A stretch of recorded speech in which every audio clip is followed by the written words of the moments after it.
ছাত্র নাগরিক হত্যা এবং এর পাশাপাশি যারা নিরপরাধী রয়েছেন তাদেরকে মুক্তির দাবিতে আজকে জুম্মার নামাজের পর থেকে যে আন্দোলনকারীরা আছে তারা বের হন এবং এই সায়েন্স ল্যাব মোড়ে এসে কিন্তু একে একে জড়ো হন।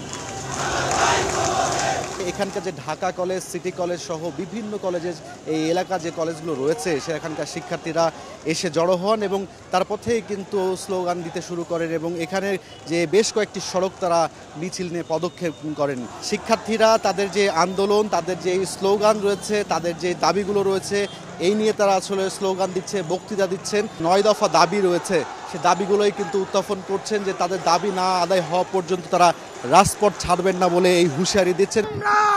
যে 9 দফা দিয়েছি, 9 দফার 1 দফা যদি না কমপ্লিট হয় আমরা এই রাজপথ ছেড়ে যাব না। আমাদের আন্দোলন চলছে, চলবে, এই আন্দোলন কখনো বন্ধ হবে না। প্রিয় পুলিশ ভাইদেরকে বলবো, আপনারাও মানুষ, আমরাও মানুষ, আমরা জানি সবার ঊর্ধ্বে মানুষ।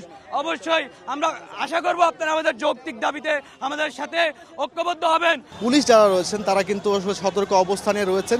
কোনো রকমের কোনো সহিংসতার ঘটনা এখন পর্যন্ত এই সায়েন্স ল্যাব এলাকায় কিন্তু ঘটেনি। তারা শান্তিপূর্ণভাবেই এখন পর্যন্ত আন্দোলন চালিয়ে যাচ্ছে। এই ছিল আমার কাছে সায়েন্স ল্যাব থেকে রাজুল ইসলাম শুভ, সময় সংবাদ, ঢাকা।